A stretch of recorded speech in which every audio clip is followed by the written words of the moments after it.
Saudara, kecelakaan maut antara bus dengan bus lainnya terjadi di jalur Geneng, Ngawi, Jawa Timur. 4 korban tewas di lokasi kejadian sementara lainnya luka-luka. Kecelakaan maut ini terjadi di jalur maut Geneng, Ngawi, Jawa Timur pada Kamis pagi.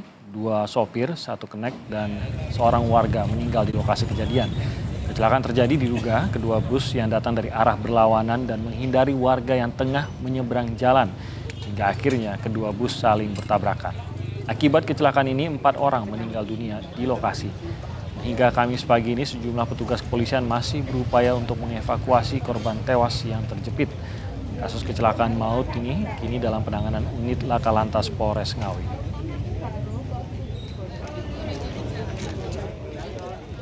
Dari arah utara dan arah selatan berlawanan. Hak korbannya sendiri ada berapa ya, Pak? Untuk korbannya ada sementara yang meninggal 4. Kalau yang korban base-nya ada 7, ini 7 ada 14. Yang meninggal? 4 orang. Untuk informasi lengkapnya kita akan langsung bergabung dengan jurnalis Kompas TV melalui telepon. Ada Hendra Setiawan di Ngawi. Hendra, selamat pagi. Sebenarnya bagaimana kronologi kecelakaan maut ini, Hendra? Ya, Timi, selamat pagi. Dan saudara, kecelakaan angka 2 bus ini terjadi tepatnya sekitar pukul 5 tadi pagi. Belum diketahui pasti sebenarnya penyebabnya karena polisi masih dalam upaya evakuasi dan juga masih melakukan penyelidikan. Sementara fokusnya adalah evakuasi korban yang sempat terjepit dan juga menyelamatkan korban-korban penumpang luka-luka yang dilarikan ke 2 rumah sakit, yaitu Rumah Sakit Widodo dan di Rumah Sakit Widodo. Nah, untuk sekilas tadi sejumlah warga sempat menyebut bahwa kecelakaan ini terjadi karena kedua bus yang datang dari arah berlawanan sempat dengan kecepatan tinggi menghindari seorang warga setempat yang tengah menyeberang pada Kamis tadi, sehingga keduanya terlibat kecelakaan dan bahkan yang penyeberang pun disebutkan meninggal dunia di lokasi kejadian. Begitu, Timi. Oke. Nah, berarti apakah semua korban termasuk khususnya korban yang meninggal ini sudah bisa dievakuasi? Saat ini baru saja sopir, artinya kedua sopir bus meninggal di lokasi dengan kondisi terjepit dan upaya evakuasi tadi juga cukup lama karena memang kondisi bus juga rusak berat.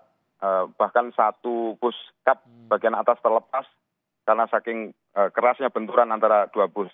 Sementara masing-masing bus ini yang berpenumpang 7 orang masing-masing, artinya ada 14 penumpang selamat dan masih menjalani perawatan, dilarikan ke 2 rumah sakit. Begitu, Timi. Oke, berarti ada 14 korban selamat. Luka-luka yang mereka alami seperti apa? Ya, ada lecet, bahkan ada patah tulang dan macam-macam. Saat ini kita juga habis ini akan melihat langsung melaporkan langsung bagaimana nanti kondisi para pasien, artinya para korban selamat dari kecelakaan maut kedua bus ini. Nah, lokasi area titik terjadi kecelakaan ini sebenarnya apakah memang termasuk jalur yang rawankah? Apa juga dikenal sebagai lokasi yang rawan kecelakaan atau bagaimana? Ya, jalur Geneng, artinya di Kecamatan Geneng sepanjang beberapa kilo di Kecamatan Geneng ini memang dari dulu memang menjadi titik rawan kecelakaan. Artinya angka kecelakaan cukup tinggi di jalur ini, di jalur Geneng, yang bahkan semua bus kendaraan memang melaju kencang. Artinya ada jalur lurus yang cukup panjang, yang sehingga bahkan kerap memicu kecelakaan. Nah, jalur ini sebelum ada juga menjadi penyumbang angka tertinggi di lokasi ini, menjadi kawasan paling rawan terjadi kecelakaan karena bus besar melaju dengan kencang biasanya di wilayah-wilayah di sejalur di Kecamatan Geneng. Begitu, Tim. Nah, penanganan saat ini bagaimana di lokasi? Apakah sudah hadir aparat dan apa yang sedang dilakukan dan efeknya terhadap lalu lintas bagaimana? Ya, sejak pagi begitu kecelakaan terjadi, kepolisian juga langsung tiba di lokasi, bahkan Kapolres juga ikut melakukan upaya evakuasi juga, artinya pengamanan jalan dan jalur lalu lintas macet total karena bus juga menghalangi badan jalan, menutup total badan jalan. Namun perlahan ini upaya evakuasi terus dilakukan sehingga jalur sudah mulai dibuka dan fokus kepolisian masih dalam penyelidikan dan juga mengumpulkan keterangan dari beberapa saksi yang bisa dimintai keterangan, misalnya dari penumpang, dari total 14 penumpang masing-masing bus. Begitu. Baik, terima kasih Hendra Setiawan melaporkan dari Ngawi, Jawa Timur.